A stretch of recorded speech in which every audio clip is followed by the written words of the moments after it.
Problem थोड़ा important भी है, आपके टेस्ट में भी देखने को मिल सकती है, क्योंकि बोर्ड में भी आई हुई, देखो 2006 2010 में आई हुई है सीबीएसई में, और फिगर हमें दे रखी है इसमें, और ये आपको टेस्ट में भी देखने को मिलेगी। अच्छी प्रॉब्लम है, देखते हैं इसमें क्या है।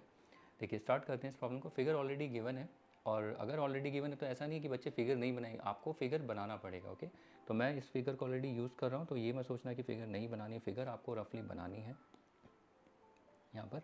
ठीक है, तो मैं इसी फिगर को यूज़ कर रहा हूँ। तो यहाँ पर सॉरी कॉपी करने की जरूरत नहीं, आपको कॉपी करनी है, कॉपी कर रहा हूँ यहाँ पर। ठीक है, यहाँ जरूरत नहीं है, मैं इसी फिगर को यूज़ करूँगा। देखिए यहाँ पर, तो स्टार्ट करते हैं। हमें यहाँ पर दो पार्ट प्रूफ करने, पहले दिया क्या है देखो, P Q parallel to B Q is parallel to B C and P R is parallel to D C, और प्रूफ दैट, पहला दो पार्ट है, फर्स्ट पार्ट और सेकंड पार्ट।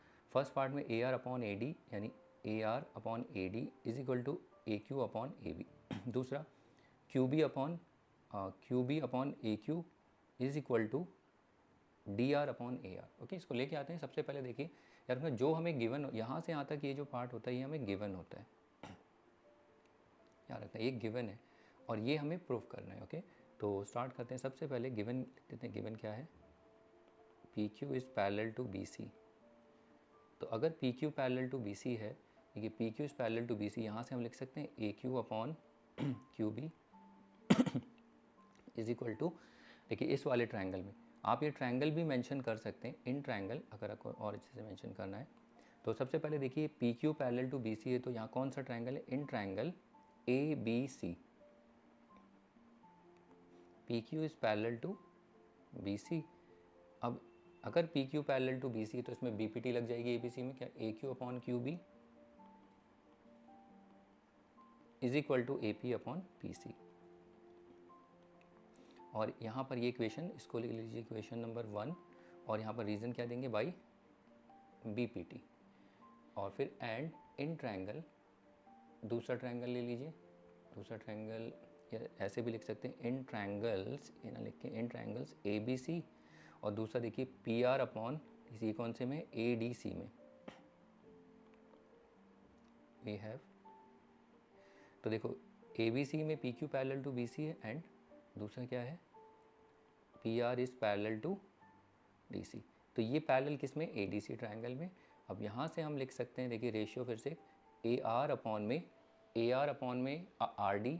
अब ध्यान रखना कि जब हम ए आर को देख रहे हैं तो आप जो प्रूफ करना है उसमें चेक करिए कि वो साइड है या नहीं।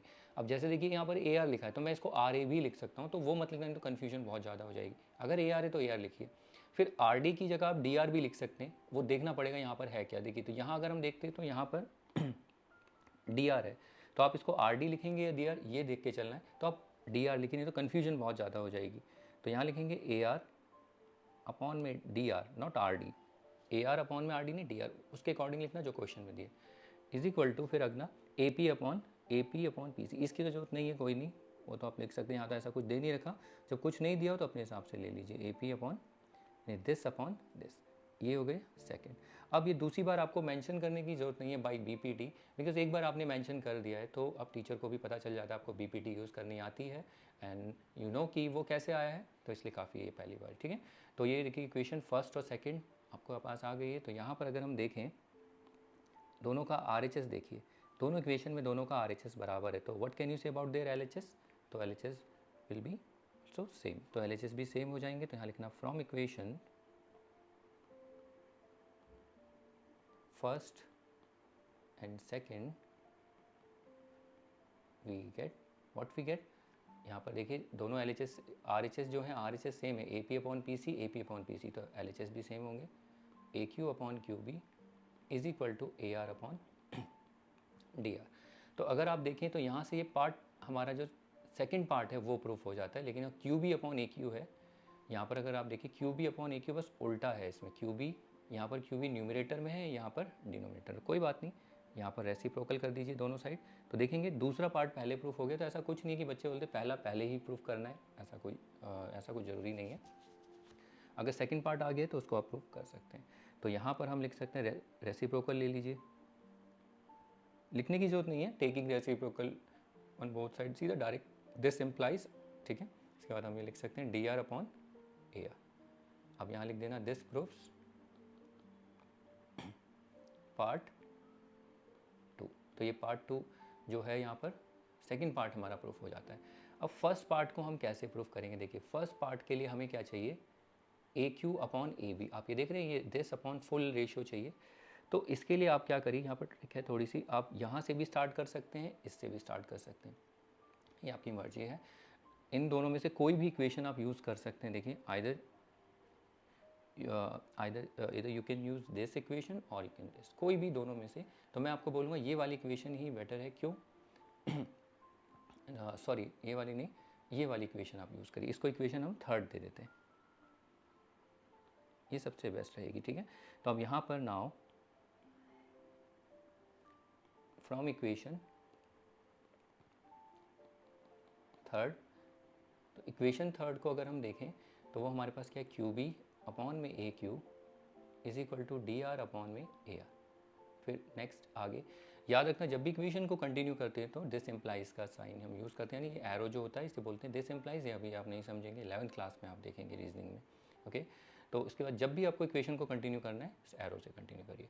अब आप ज़रा देखिए हमें क्या चाहिए, ए आर चाहिए, यहाँ पर क्यू बी है, और ए क्यू को चेंज नहीं करेंगे, ए आर को भी चेंज नहीं करेंगे, सिर्फ हमें ए डी और ए बी चाहिए। तो देखिए ये आपने जब बेसिक प्रोपोर्शनलिटी थ्योरम देखा था उसमें रिजल्ट्स कॉरेलेटरी जो आपने देखी थी, ये उसी को प्रूफ कर रहे हैं, ठीक है। तो इसको करने के लिए देखिए आप यहाँ पर नोटिस करिए, यहाँ पर ऑब्जर्व करना है आपको अच्छे से कि क्यू बी और डी आर इसमें देखिए यहाँ पर सॉरी हमें दिया क्या है, ए आर जो हमें दे रखा है, ए आर यहाँ पर है, यस सॉरी ए आर है, इसको चेंज नहीं करना है।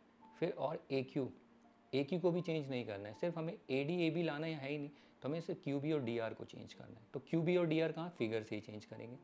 तो क्यू बी को अगर आप देखें, क्यू बी को हम क्या लिख सकते हैं, क्यू बी को लिख सकते हैं ए बी में से अगर मैं ए क्यू को माइनस कर दूँ तो क्या मिलेगा, क्यू बी, बस यहाँ थोड़ा सा एक स्टेप।